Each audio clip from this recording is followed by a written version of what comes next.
Olá pessoal, tudo bem? Aqui é o professor Diego, eu sou instrutor do Combo 8 Cursos e esse é o nosso curso de auxiliar administrativo. Como falado anteriormente para vocês, esse curso aqui será em vídeo, né? Porque eu não vou poder comparecer aí à nossa aula, mas nós vamos ter duas aulas presenciais, né?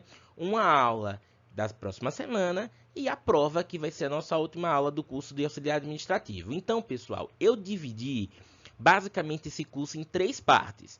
A primeira parte vai ser voltada a falar sobre a área administrativa. A segunda parte vai ser ligada à função administrativa. E a terceira vai ser a prova que nós vamos fazer daqui a 2 semanas do curso administrativo. Pessoal, ao final desse curso, eu vou mandar para vocês uma atividade em PDF. Vocês devem responder e me enviar de volta essa atividade respondida. Lembrando que eu já mandei o resumo para vocês, então vocês podem acompanhar a aula aqui pelo vídeo, lendo o resumo de vocês. E por acaso tem alguma informação nova que vocês ainda não viram, aí vocês anotam, que vai ajudar na hora de você responder o exercício. Lembrando que esse vídeo aqui você pode assistir qualquer horário, viu, pessoal? Então você pode assistir manhã, tarde, noite. O importante é que você assista e você me mande o exercício respondido para mim, no máximo até quarta-feira, porque esse exercício seria um exercício de aula.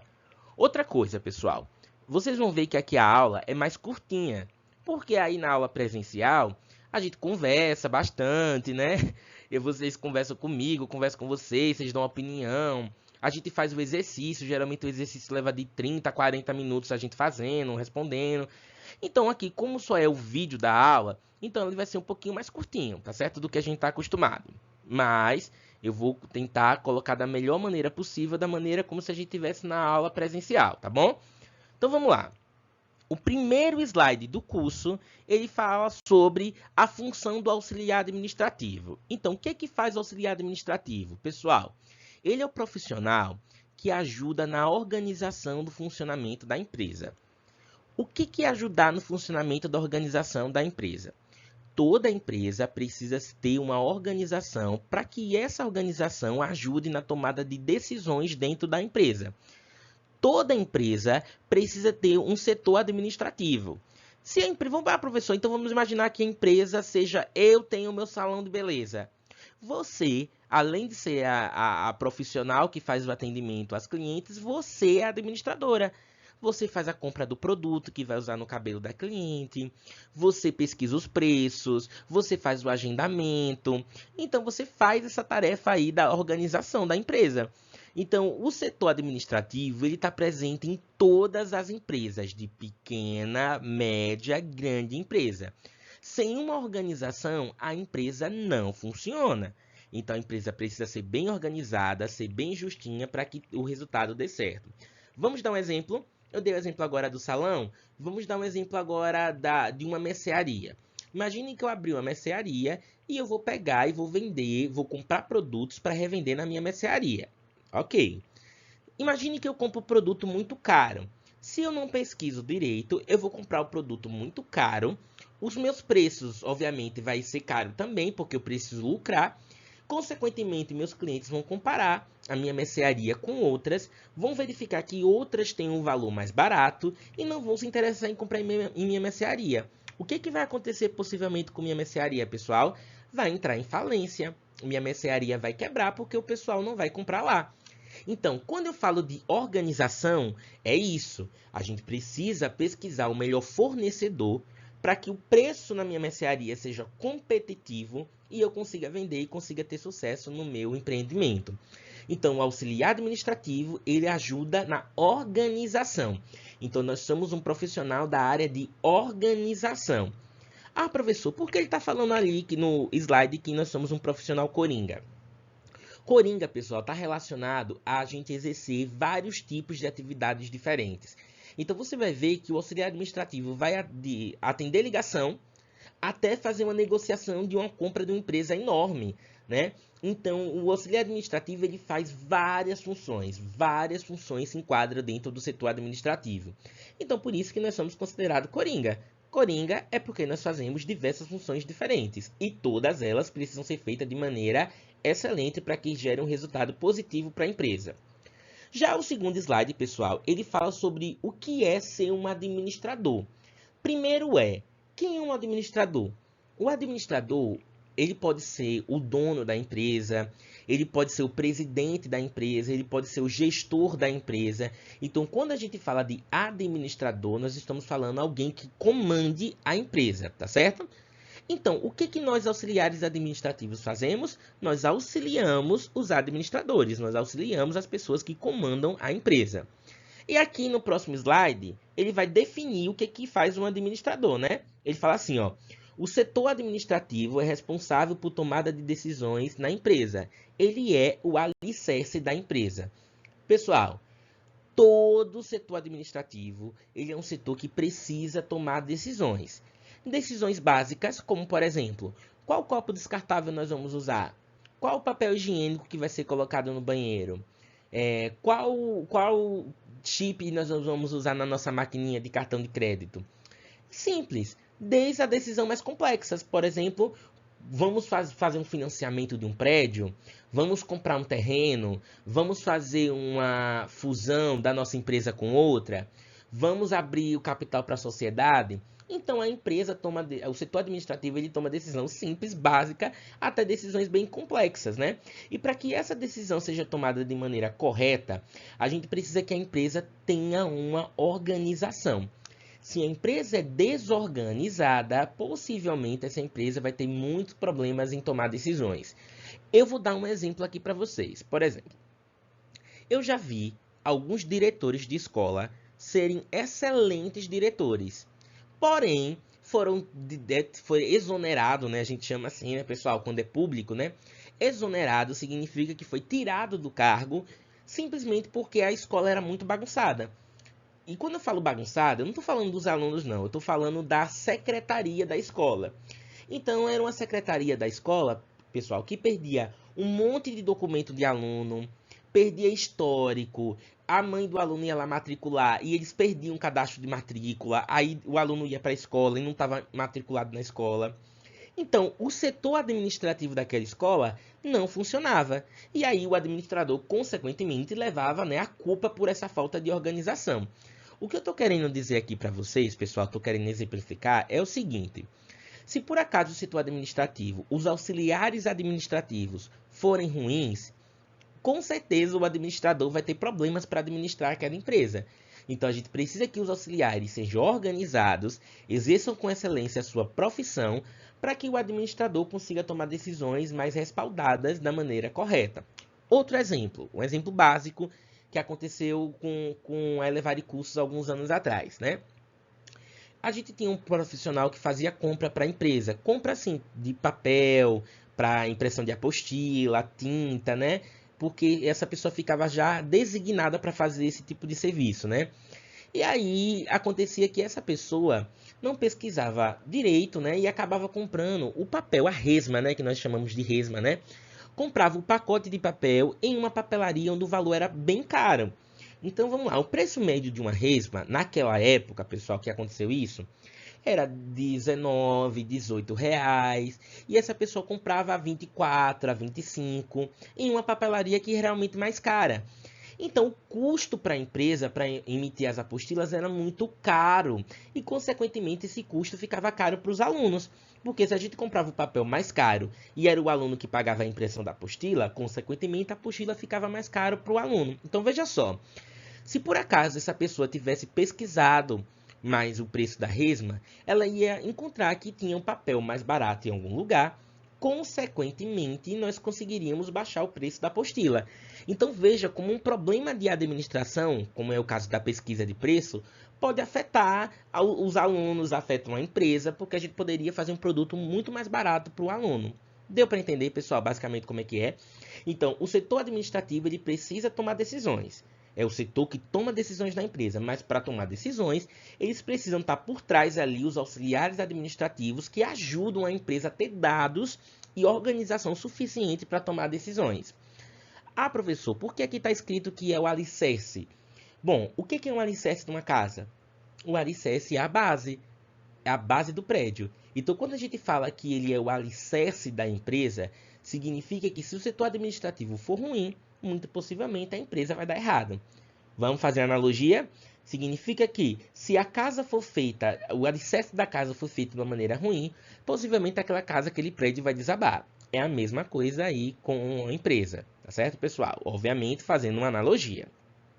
O terceiro slide, ele pergunta assim: profissões que fazem parte da área administrativa pessoal são várias funções. Olha, no geral, no Ministério do Trabalho, nós temos cerca de 30 profissões que são vinculadas à profissão do auxiliar administrativo. 30, pessoal. Mas aqui no nosso slide eu trouxe para vocês somente algumas. Ah, professor, por quê? Porque essas 30 profissões são profissões, às vezes, que são muito específicas.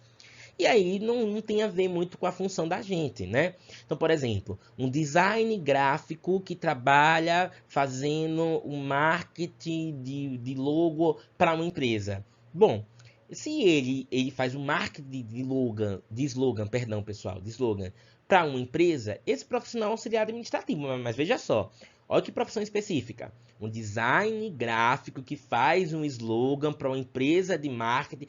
Então é muito específico algumas profissões. Então aqui eu trouxe para vocês as profissões mais gerais. As profissões que nós vamos nos enquadrar no mercado de trabalho com facilidade. A primeira é o auxiliar de escritório. Primeiro o que é um escritório?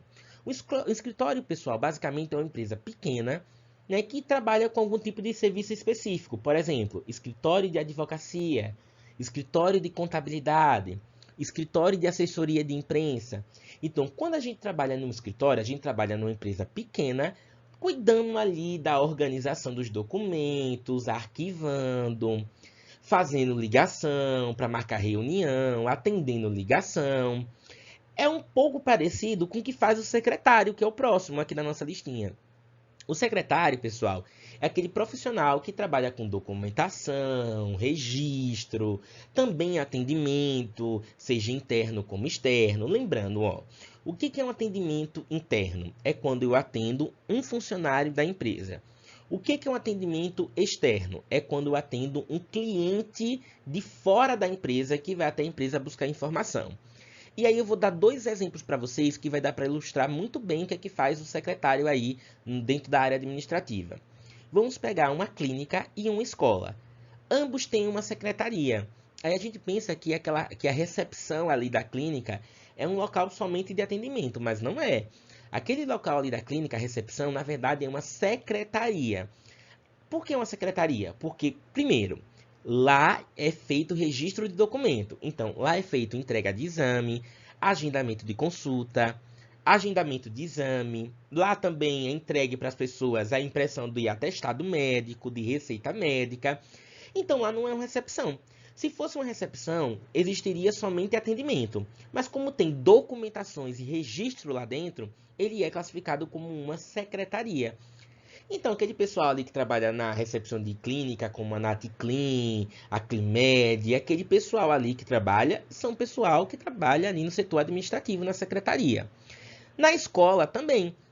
Quando chega algum pai, ou até mesmo um aluno, para buscar alguma informação na secretaria, o pessoal da secretaria faz o atendimento, não é? Mas lá dentro da secretaria nós temos também documentação. Nós fazemos matrícula, declaração, transferência, histórico escolar. Então aquele ambiente ali daquela secretaria também é classificado como ambiente administrativo. Aí nós temos o auxiliar de recursos humanos, ou RH. Recursos humanos, né? Geralmente a gente conhece pela sigla RH. É o setor da empresa, pessoal, que fica responsável de cuidar dos funcionários. Então, o recursos humanos, ele é o setor que contrata, demite, ele faz o contra-cheque do funcionário, ele que cuida do 13º, ele que cuida do afastamento por doença, licença maternidade. Então, basicamente, o recursos humanos é o setor que cuida do funcionário dentro da empresa.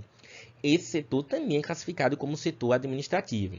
Temos aí o auxiliar financeiro, que é aquela pessoa, né, aquele grupo de pessoas que trabalha aí com compras, contas a pagar, compra de mercadoria, comparação de preço, orçamento. E aí o pessoal fica, ai professor, esse auxiliar financeiro o pessoal tem que ser muito bom de número. Não, pessoal, não é que o pessoal tem que ser bom de número.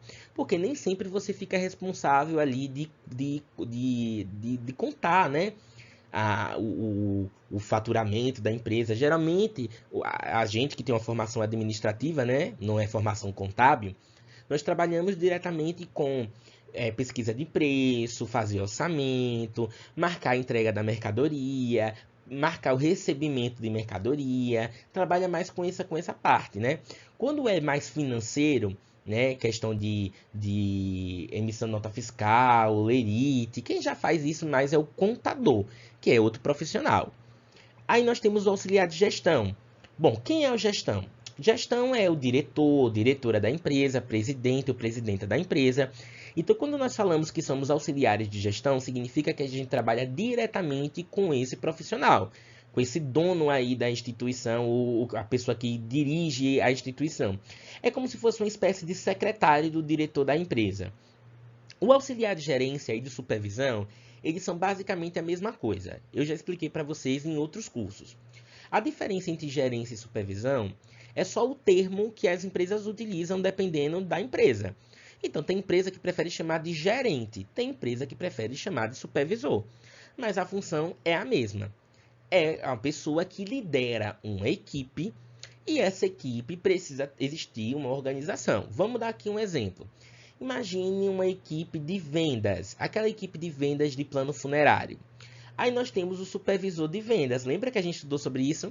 Que precisa organizar a rota dos vendedores, que precisa organizar a meta dos vendedores, quanto cada um vai vender, precisa organizar o tempo que cada um vai gastar para poder fazer aquela venda, a maneira de abordagem que o vendedor vai fazer com o cliente. Então, ele é também um profissional da área administrativa. Inclusive, em relação a isso aí, esse ponto aí do supervisor, vocês têm muita informação, porque a gente teve um curso todinho só sobre isso.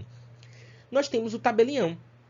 Tabelião, ou tabeliã, né? Ele é o profissional que trabalha no cartório, pessoal. Aquele pessoal que faz certidão de nascimento, contrato, união estável, que faz certidões, que faz registro de transferência de carro. Então, esse pessoal que trabalha no cartório, o nome da profissão é tabelião, tá certo? Ou tabeliã, no caso do feminino. Também é um profissional do setor administrativo. E por último, não menos importante aqui na nossa listinha, eu coloquei o jovem aprendiz. Por que eu coloquei o jovem aprendiz? Porque tem muitas pessoas que acham que o jovem aprendiz não é um profissional do setor administrativo, mas é, pessoal. O jovem aprendiz, ele é aquele profissional que auxilia a empresa, né, os setores da empresa, de maneira júnior. O que é maneira júnior? É inicial.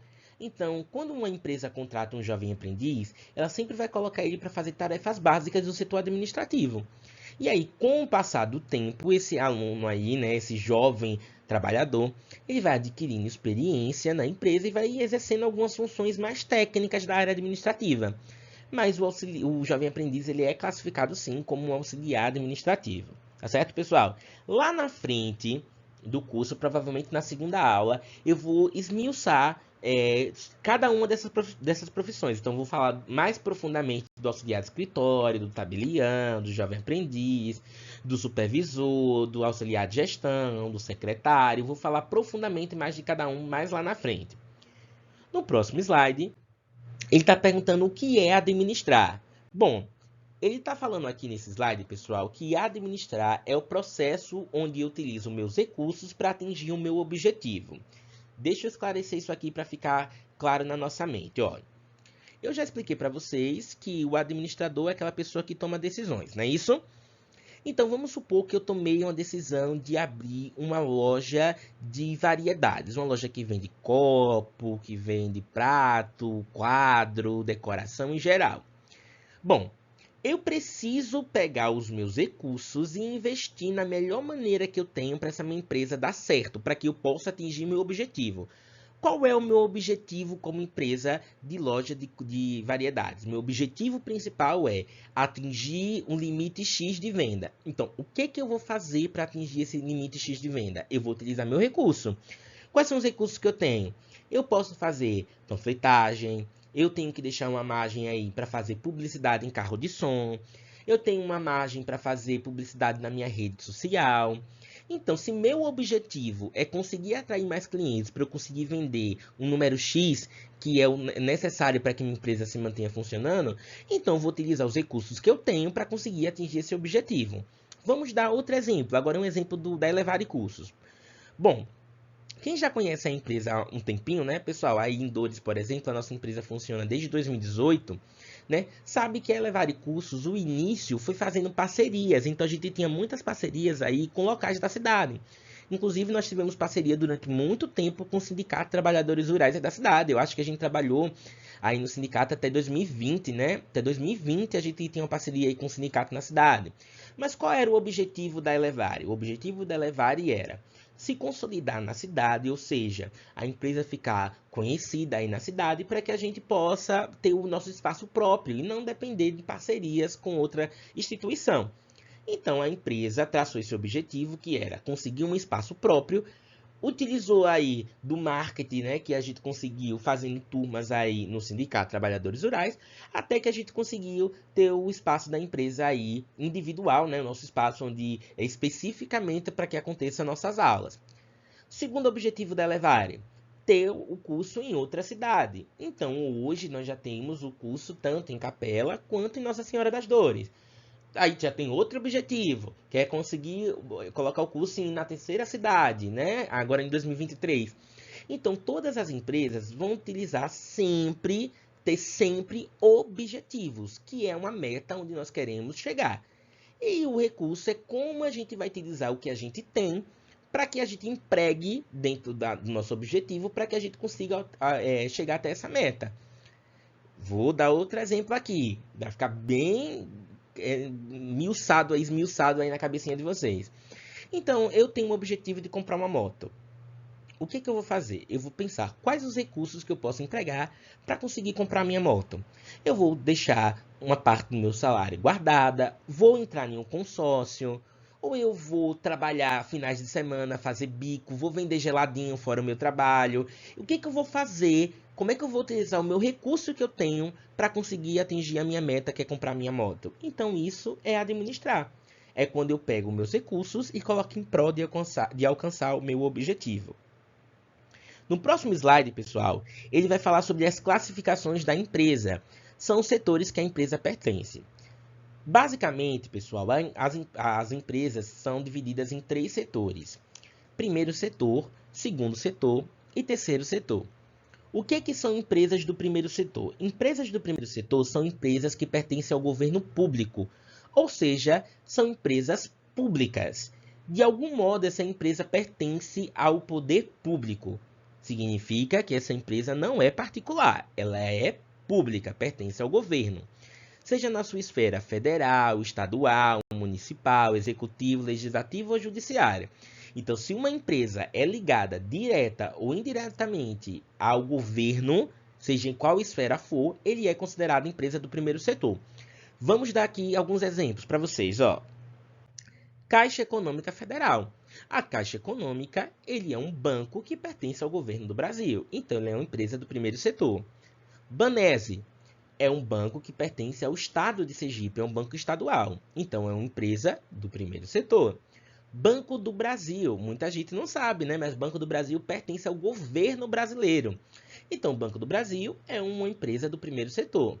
A Deso é uma empresa que pertence ao estado de Sergipe, uma empresa de saneamento e água, né? Esgoto, saneamento e água. Então, essa empresa Deso também é empresa do primeiro setor.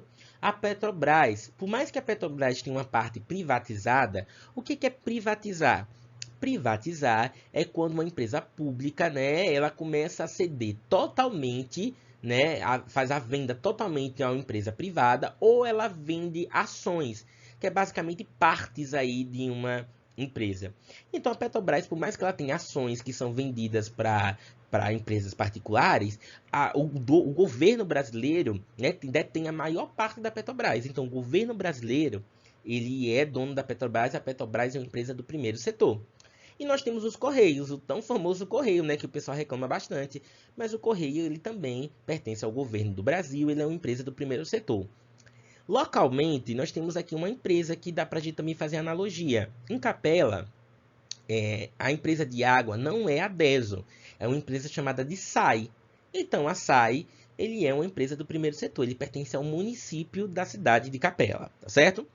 Já as empresas do segundo setor é uma empresa chamada de privada de capital fechado. O que é uma empresa privada do capital fechado? É uma empresa que ela é particular e ela tem dono. Esse capital fechado significa que o dinheiro não é público, esse dinheiro pertence a uma pessoa, né? Ou sócios daquela empresa. Aí nós temos vários exemplos, pessoal. Ó. Qualquer tipo de comércio, qualquer tipo de indústria, qualquer tipo de atacado, empreendedor. Exemplo, se eu coloquei geladinho para vender na minha casa, essa empresa aí que eu criei para vender geladinho é uma empresa do segundo setor. O dinheiro que eu vendo meu geladinho vem para mim, não vai para o governo, não é dividido entre as pessoas, vem para mim. Então, toda vez que uma pessoa abre uma empresa e essa empresa é particular e o dinheiro vai vir para aquela pessoa, para o dono da empresa, ou seja, a empresa tem dono, é a empresa do segundo setor. Já a empresa, aqui tem exemplo, viu, pessoal, antes de eu passar para o terceiro setor, aí tem exemplo de supermercado, Açaí, G Barbosa, o iPhone, a CIA, Samsung, lojas americanas, né? Como também qualquer comércio que tem aí na cidade, e o próprio curso, né? É uma empresa do segundo setor, né? Ela visa lucro próprio. Já a empresa do terceiro setor são empresas chamadas de privado de capital aberto. Significa o quê, pessoal? Que essa empresa não é pública, mas também ela não tem dono. Como assim, professor? Não entendi. Olhe, tem empresas que são criadas por um grupo de pessoas e essa empresa não tem fins lucrativos. Isso significa que a empresa não visa o lucro para uma pessoa, ela visa o benefício de todas aquelas que fazem parte dessa empresa. Por exemplo, o sindicato. Aí na cidade nós temos o Sindicato de Trabalhadores Rurais, mas nós temos vários sindicatos aí existentes no Brasil todo. Mas vamos dar o exemplo do Sindicato do Trabalhador Rural. Tem um dono? Não. Quem são os donos? Os sócios, as pessoas que são filiadas a esse sindicato. E o que essas pessoas buscam aí, né, dentro desse sindicato? O pessoal busca ajuda, né, para que ela consiga fazer legalmente trâmites mais fáceis. Por exemplo, conseguir com mais facilidade a aposentadoria, conseguir demarcação de terra, documento, escritura. Então, esse pessoal tem acesso jurídico, tem acesso à saúde, né, que o sindicato proporciona ali consultas regulares. Então, basicamente, uma empresa do terceiro setor é uma empresa que não visa o lucro próprio. Ela não tem uma pessoa que ganha com isso. Todo mundo que está lá naquela empresa é dono da empresa. Todo mundo tira algum tipo de benefício dela. Outro exemplo aqui, eu falei do sindicato, mas eu queria falar também das ONGs. ONG, pessoal, basicamente é um local ali, uma instituição de caridade, né? A gente costuma conhecer. Então, a instituição de caridade, a gente faz doação, né? As pessoas, outras empresas fazem doação para que outras pessoas sejam beneficiadas, né? A pessoa tem o que comer, às vezes ajudar num tratamento.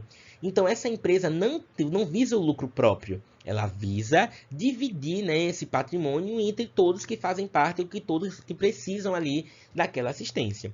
Então, a empresa do terceiro setor é uma empresa particular, mas que não tem dono. Recapitulando, empresa do primeiro setor é uma empresa pública. Ela pertence direto ou indiretamente ao governo público. Uma empresa do segundo setor é uma empresa particular que tem dono. Nós chamamos de privado de capital fechado. Já uma empresa do terceiro setor é uma empresa que é particular, mas ela não tem dono. Os donos são todas as pessoas que fazem parte daquela instituição. Por isso que nós chamamos de privado de capital aberto.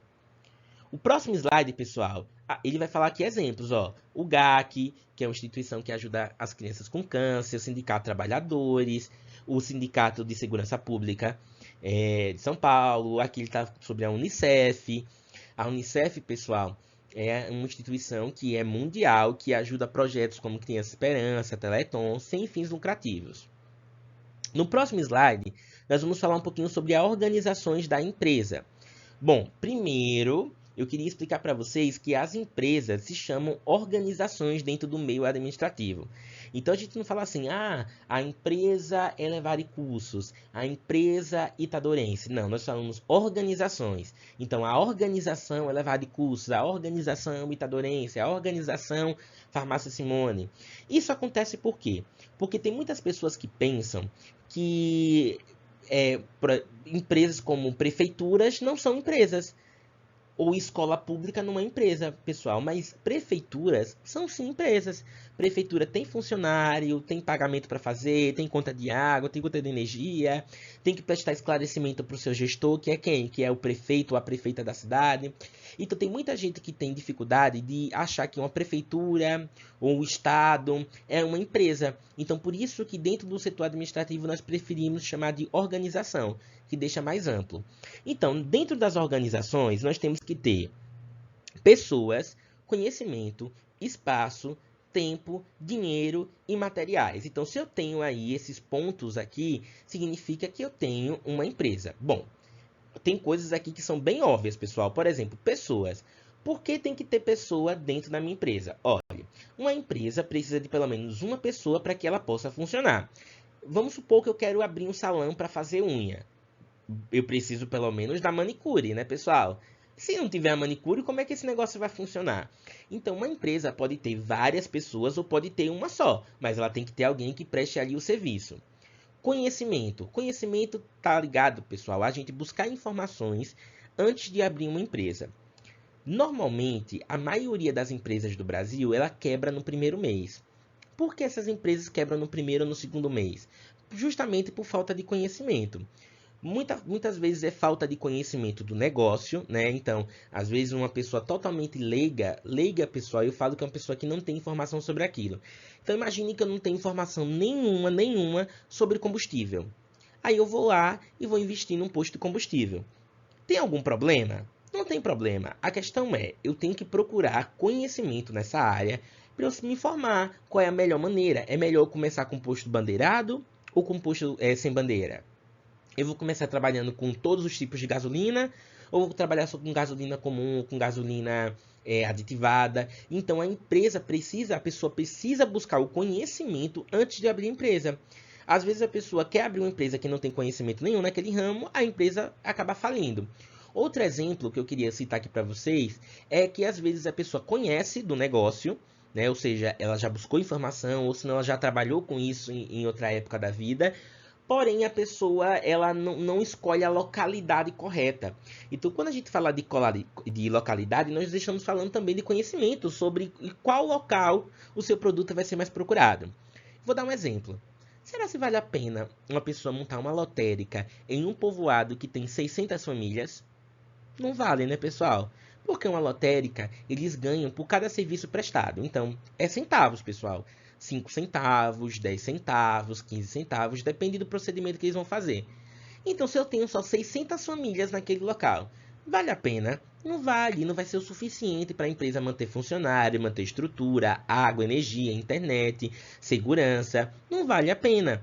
Então, hoje, para uma lotérica funcionar, ela tem que estar numa região central, onde muitas pessoas vão lá fazer pagamento, né? Como é o caso aí da cidade. Nós temos uma lotérica que fica no centro da cidade e várias pessoas vêm de vários locais para poder fazer o pagamento aí nesse local, que é o que tem disponível para a gente realizar pagamento. Então, conhecimento está ligado a isso. Espaço é o local onde o cliente vai lhe achar. O espaço ele pode ser tanto físico, quanto ele pode ser também virtual. Hoje tem muita gente que trabalha somente online, não tem problema. Mas o espaço significa um local onde o cliente lhe encontre. Eu sempre costumo comentar nesse curso que às vezes a pessoa toma uma decisão de vender perfume. Olha, eu vou comprar Avon e vou vender meu perfume da Avon. Só que a pessoa não divulga nem no status do celular, não coloca uma placa na porta da casa dela. Como os clientes vão saber que você está vendendo o seu produto? Né? Então, quando a gente fala espaço, é algum local onde as pessoas possam chegar até lá e saber daquela informação do que você está ali oferecendo. Pode ser virtual, se for uma loja no Instagram, na Shopee, na Hotmart, ou pode ser uma loja física onde o cliente vai lá presencialmente fazer a compra. Quando nós falamos de tempo, é a dedicação que a pessoa vai empregar naquele negócio. É muito comum a empresa também quebrar. Quando eu falo quebrar, pessoal, eu estou falando em falir. É muito comum isso acontecer quando o dono daquela instituição, daquela organização, não tem um compromisso com os horários de funcionamento. Por exemplo, eu vou montar uma barbearia. Minha barbearia, inicialmente, o horário de funcionamento é das 8 às meio-dia, das 2 às 18 horas. Então, eu funciono das 8 ao meio-dia, das 2 às 18. Só que aí, pessoal, na segunda-feira, eu tô de ressaca, eu vou abrir a loja, a barbearia, em vez de 8 horas, vou abrir 10. Aí eu tô com dor de cabeça, em vez de fechar às 18, eu vou fechar 15 horas. Aí no outro dia eu vou precisar fazer uma viagem. Aí vou fechar a minha barbearia o dia todo. No outro dia eu quero jogar bola. Então eu vou fechar minha barbearia em vez de 18, eu vou fechar 4 horas para dar tempo eu jogar bola. Então a pessoa não tem um compromisso de funcionamento. Aí quando o cliente passa, vê sempre o negócio fechado. Ou se não, o cliente não tem confiança, porque às vezes o cliente é assim, poxa, Diego, eu quero ir aí na sua barbearia cortar o cabelo. Ah, eu tô fechado. Eu estou viajando. Então, esse cliente vai acabar procurando outra pessoa que ofereça o serviço para ele. Então, quando a gente fala de tempo, significa da dedicação que nós temos que ter disponível para poder trabalhar no nosso negócio. Se você não tem tempo, não abra o negócio. Quando a gente fala de dinheiro, nós estamos nos referindo a o quanto nós temos que investir para que aquela empresa funcione. Pessoal, lembrando que hoje nós temos o cartão de crédito, que é dinheiro, né? Hoje a gente faz basicamente tudo com cartão de crédito. Então, quando uma pessoa quer abrir uma empresa, seja pouco ou seja muito, ela vai necessitar fazer um tipo de investimento. É improvável que alguém consiga abrir uma empresa sem ter R$ 1 para poder investir. Sempre vai precisar de alguma coisa, pessoal, por mais simples que o negócio seja. Vai precisar de material, vai precisar de produto, vai precisar de embalagem, vai precisar de uma internet, talvez se você for fazer entrega, né, precisa se comunicar ali pelo WhatsApp. Se for o WhatsApp, vai precisar de um celular ou de um computador. Então, é impossível abrir uma empresa sem ter dinheiro inicial para poder investir. E materiais está ligado a isso. Materiais são produtos que a gente precisa para que a nossa empresa funcione, né? Então, se eu vou montar um mercadinho, eu preciso dos produtos para revender, eu preciso de computador, eu preciso de sacola, eu preciso de funcionários, que funcionário não deixa de ser um material, pessoal. Um material físico, né? Ali de trabalho, né? Então, quando a gente está falando de material, são recursos que a gente vai precisar para que essa empresa funcione, tá certo? No próximo slide, nós vamos falar da diferença de eficiência, eficácia e efetividade. Bom, pessoal, eu vou ler e depois eu vou dar uma resumida na explicação. Eficiência é quando algo é realizado da melhor maneira possível, ou seja, com menos desperdício ou em um menor tempo. Já a eficácia é quando um projeto, produto ou pessoa atinge um objetivo ou a meta, independente do tempo. Já a efetividade é a capacidade de fazer uma coisa com eficácia, ou seja, fazer uma coisa rápido, da melhor maneira possível, que é uma eficiência. Então veja só, pessoal, olha. Qual é aí a definição de eficiência e eficácia? Eficiência é quando eu faço algo no meu melhor possível, dentro do melhor tempo. Então, a eficiência está ligada à agilidade, à rapidez. Eu fazer as coisas de maneira rápida. Então, quando uma pessoa faz tudo rápido, né? Ou faz o trabalho dela de maneira rápida, nós dizemos que essa pessoa é eficiente. Fulano é eficiente porque fulano faz tudo de maneira ágil. O que é eficácia? Eficácia, eu estou falando da pessoa fazer o produto da maneira correta, as coisas da maneira correta, independente do tempo. Então, eficiência, pessoal, não estou dizendo que eficiência a pessoa tem que fazer as coisas erradas, não é isso. Ela tem que fazer do jeito correto também. Só que a eficiência, eles estão mais preocupados com a rapidez, ou seja, fazer mais, não tanto priorizando a qualidade. Já a eficácia, a gente prioriza mais a qualidade ao invés do tempo. Então, por exemplo, uma moça, vamos pegar aqui o exemplo de Maria. Maria vai fazer um cabelo no salão. Às vezes, a cabeleireira que está fazendo ali o serviço em Maria vai fazer o cabelo dela em 1 hora e 1 hora ela está liberada, né? E a cabeleireira já pega outra cliente para poder atender. Eficiente. Então, se essa cabeleireira é rápida, ela é eficiente. Independente se essa cabeleireira fez direito ou não, ela é eficiente porque ela é rápida. Agora vamos imaginar que Maria foi para um salão e Maria passou mais ou menos 5 horas para fazer todo o procedimento do cabelo dela. Só que o resultado ficou impecável. Significa que essa cabeleireira ela é eficaz.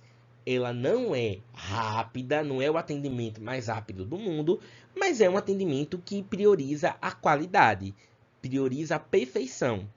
Quando eu digo que uma pessoa tem efetividade, significa que essa pessoa, além de ser rápida, ela é uma pessoa que faz as coisas da maneira correta. Isso é muito comum, viu, pessoal? Tem gente, por exemplo, que limpa a casa rápido e limpa a casa bem, né? Então, essa pessoa tem efetividade. É esse exemplo aí que a gente pode colocar. Próximo slide. Habilidades. O que é a habilidade administrativa da empresa? Habilidade, pessoal, nada mais é do que competências que um funcionário tem, né, do setor administrativo para poder se destacar no mercado de trabalho. É como se fosse características que eu tenho que ter para poder, né, ter um destaque na função de auxiliar administrativo. A primeira característica é a habilidade humana. O que é a habilidade humana? É capacidade e discernimento de eu conseguir trabalhar com pessoas e equipe. Tem pessoas, né, indivíduos no caso, que não têm facilidade em trabalhar em grupo, né? Tem pessoas que preferem trabalhar só. Só que o setor administrativo é um trabalho que exige muito coletivo, porque geralmente é um trabalho em cadeia. O que é um trabalho em cadeia? É um trabalho que eu faço minha parte, passa para o próximo, que faz a parte dele, que passa para o próximo, que faz a parte dele, que passa para o próximo, que faz a parte dele, até a gente chegar no resultado final. Então, o trabalho em equipe é muito importante dentro do setor administrativo. Então, quando uma pessoa não gosta de trabalhar em grupo, já significa que essa pessoa vai ter uma dificuldade de se dar bem no setor administrativo. O setor administrativo não é um setor solitário, é um setor coletivo, que as decisões são tomadas em grupo, que as atividades são feitas em grupo, que o trabalho, em geral, é feito de maneira em equipe, um trabalho em grupo. A segunda habilidade é a habilidade técnica, que é a capacidade de conhecimento e aprendizagem do indivíduo. Então, veja só. Tem muitos alunos que comentam comigo, professor, os locais não contratam a gente, né? A gente entrega currículo, mas não contrata porque nós não temos experiência. Eu sempre digo para vocês, pessoal, que isso é uma falácia, né? Isso não cabe. Às vezes é Sabe quando é um ditado popular que o pessoal pega e fica repetindo? Mas isso não é verdade, pessoal. Todo mundo, hoje, se seu pai trabalha, se sua mãe trabalha, se seu irmão trabalha, se você trabalha, todo mundo teve a primeira oportunidade. Alguma vez todo mundo precisou do primeiro emprego. Então isso não é verdade, pessoal. Agora, sim, tem empresas que priorizam a experiência, mas tem empresas que priorizam conhecimento, né? Temos aí um exemplo clássico que aconteceu aí há uns 2 meses atrás, né? O supermercado Açaí, todo mundo conhece, é um supermercado grande, uma rede de supermercado, inaugurou um supermercado lá em Nossa Senhora do Socorro, e eles contrataram, né, no processo, eles não exigiam experiência nenhuma para praticamente nenhum cargo. Então, a maioria das pessoas que foram lá entregar currículo são jovens, sem experiência nenhuma, e que a empresa contratou para oferecer um treinamento para que essas pessoas possam trabalhar. Agora, o que a empresa cobra? Isso é verdade. A empresa cobra conhecimento e capacidade de aprender. Então, essas pessoas que entraram lá no Açaí, por exemplo, elas podem nunca ter exercido a função de operadora de caixa, mas elas podem ter capacidade de aprender de maneira rápida e a empresa vai conseguir efetivar esse funcionário. Qual é o problema? O problema é quando a pessoa tem aprendizagem muito lenta e dentro do setor administrativo isso atrapalha. Então, imagine que você precisa fazer um relatório. Então a empresa lhe contratou, você sem experiência, e ensinou você num treinamento de 20 dias. Olha, pessoal, 20 dias passamos ensinando você a fazer um relatório. É inadmissível que depois de 20 dias você não saiba fazer um relatório ainda e fique perguntando para todo mundo como é que faz. Aí significa que a pessoa tem dificuldade de aprendizagem, não tem a ver com experiência, tem a ver com dificuldade de aprender. Né? E aí no setor administrativo, essas pessoas que têm muita dificuldade de aprendizagem, aí vai se atrapalhar um pouquinho. Outra coisa, quando ele fala de conhecimento, ele fala de preparação para o mercado de trabalho. Então, pessoal, é basicamente isso que vocês estão fazendo. Vocês estão se preparando para que quando entre no mercado de trabalho, por exemplo, professor, eu quero trabalhar como auxiliar administrativo. Você pode não ter experiência nenhuma como auxiliar administrativo, mas você sabe agora aqui no curso como é que funciona. Por exemplo, vocês estão aprendendo só aqui nesse início o que faz um auxiliar administrativo, o que é administrar, os setores de cada empresa, empresa do primeiro, do segundo, do terceiro setor. Nós estamos falando aqui agora sobre habilidades. Nós aprendemos o que é eficiência, eficácia, efetividade. Aprendemos as profissões que fazem parte do setor administrativo. Então a empresa até admite você não ter experiência. Agora você tem que ter um conhecimento.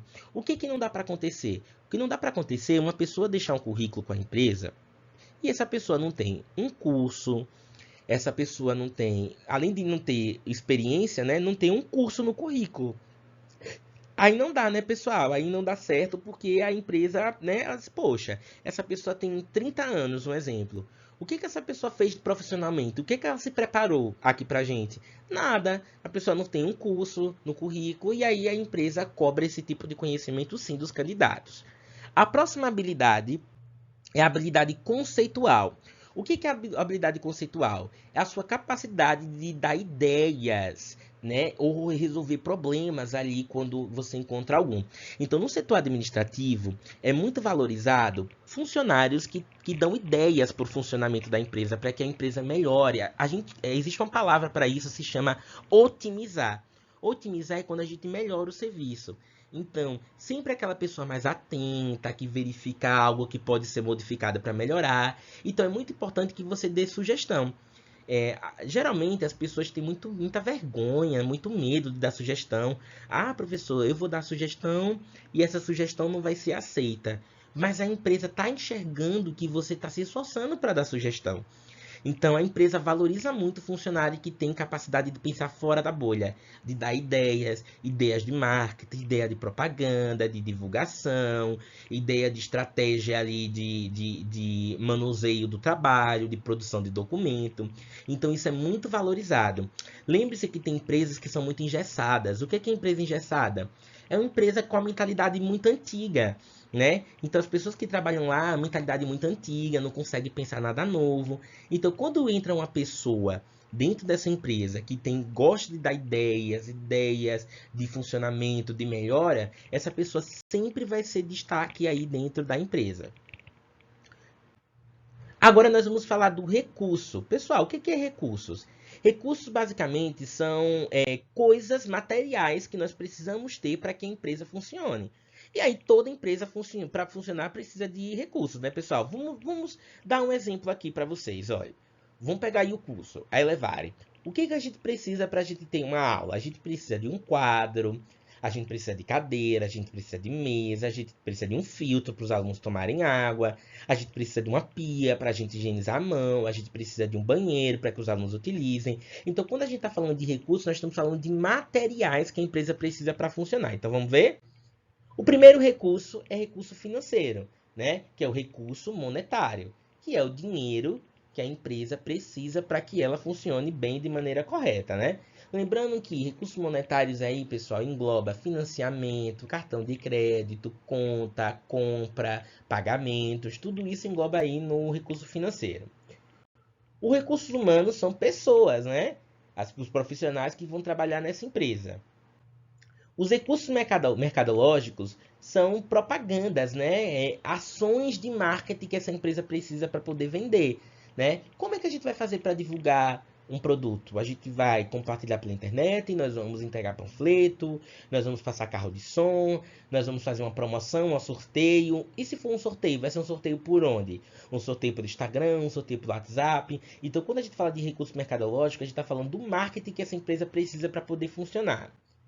O recurso administrativo são os documentos que essa empresa precisa para poder funcionar.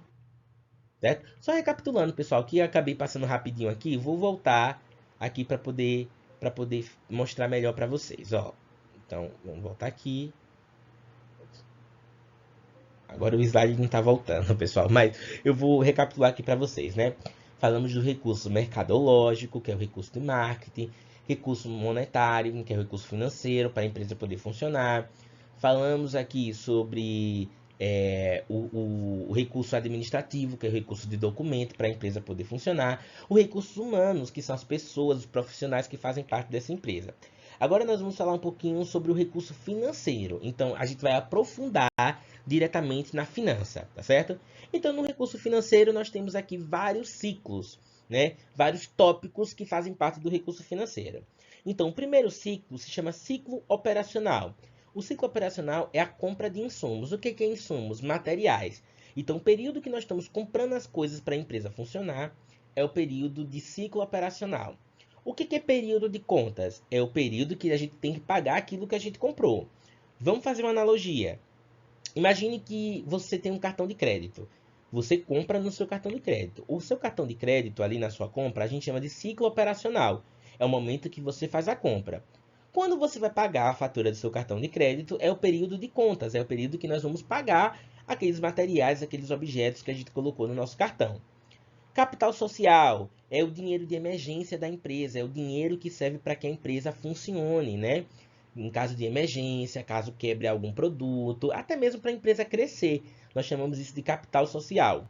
Custo. Custo, pessoal, nada mais é do que um gasto pela empresa. Custo é um gasto que já é planejado. Significa que se eu já tenho aquele gasto, aquele valor que a gente vai precisar gastar, eu já tenho consciência que eu vou ter que pagar aquilo, é um custo. Exemplo, todo mês nós sabemos que vamos pagar nossa conta de energia, não é? Então, nossa conta de energia, ele é um custo. É um valor já programado que nós sabemos que temos que pagar aí todo mês. Agora, o que é uma despesa? Que é o próximo item. É quando a gente gasta um valor que a gente não está esperando. Por exemplo, imagine que a minha lâmpada da minha casa queimou. Geralmente a gente nem espera, né, que a lâmpada da casa queime, né? Dura tanto tempo. Então eu vou lá e compro outra lâmpada. Essa lâmpada que eu comprei é uma despesa. Ah, professor, mas a gente não vai usar ela? Vai. Só que ela não estava planejada no meu orçamento. Então, quando não está planejado, é uma despesa. Quando está planejado, é um custo. Agora vamos falar um pouquinho sobre patrimônio. Pessoal, esse trecho aqui do patrimônio é o último trecho da aula, tá certo? Como eu falei para vocês, aqui a aula vai dar 50 e poucos minutos, uma hora ali pertinho de uma hora, mas lembre-se que essa aula está compacta porque somente o professor está falando aqui, né, direto no vídeo. Mas se fossem aí na aula, vocês iam falar, ia dar a opinião de vocês, a gente ia ter o exercício, a gente ia esperar vocês responderem. Então, obviamente, a aula aqui tem que ser mais curta, né? Que era o ponto que eu queria se eu chegasse na aula presencial com vocês. Então, o último ponto que eu queria chegar com vocês era o patrimônio. O que é o patrimônio, pessoal? O patrimônio nada mais é... Eu vou ler aqui o termo e depois eu explico para vocês de uma forma mais simples. Ó.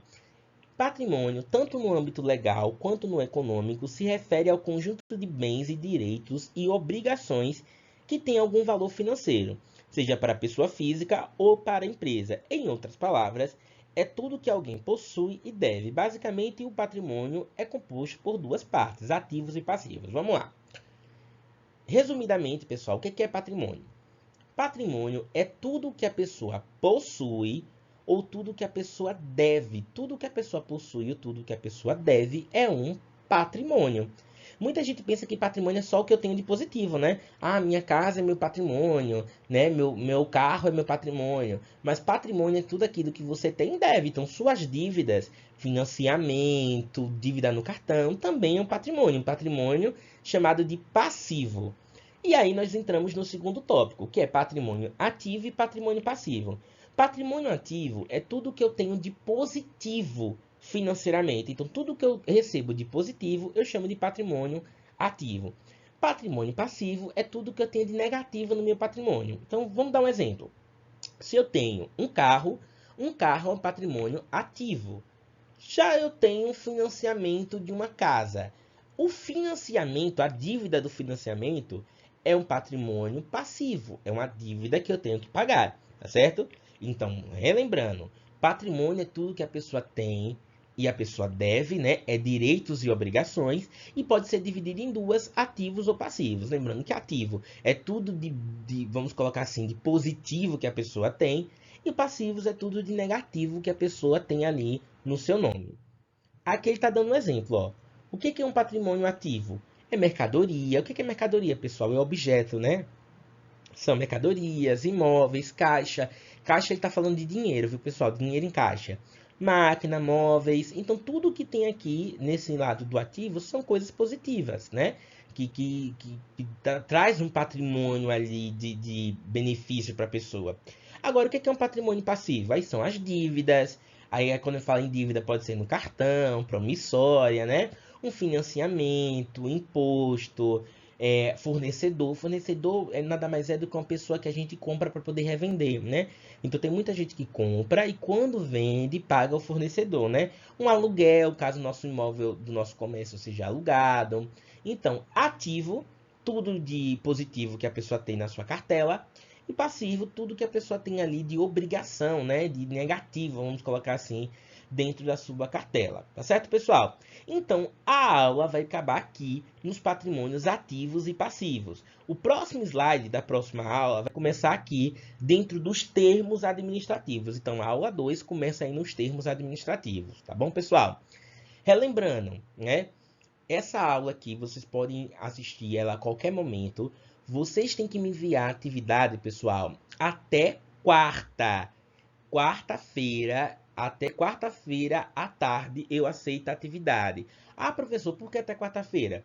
Porque essa atividade é uma atividade ia ser feita na sala, é uma atividade de aula. Então eu quero que vocês respondam para mim na terça-feira como se vocês estivessem na aula.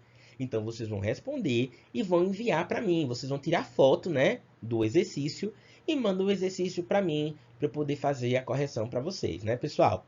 Como eu falei para vocês também, né? Espero que na próxima semana a gente já possa estar presencialmente novamente, né? Mas daqui até lá a gente vai se comunicando aí pelo WhatsApp, né? Caso aconteça alguma modificação, certo? Desejo a todos, né? Uma boa saúde para todos, né? Se cuidem, pessoal, porque não tá brincadeira, né? Tá aumentando muitos casos aí de gripe, de virose, de Covid. Então, se tratem, né? Se cuidem. Se possível, usem máscaras aí, né? E principalmente em local que for muito público. E também desejo para vocês um bom dia, boa tarde, boa noite, dependendo do horário que vocês estiverem assistindo essa aula, que eu não sei qual horário que vocês vão estar assistindo, tá certo? Então, fico aqui no aguardo das atividades de vocês. Assim que fizer, mandem para mim para eu poder fazer a correção, tá certo, pessoal? Tchau, fiquem com Deus.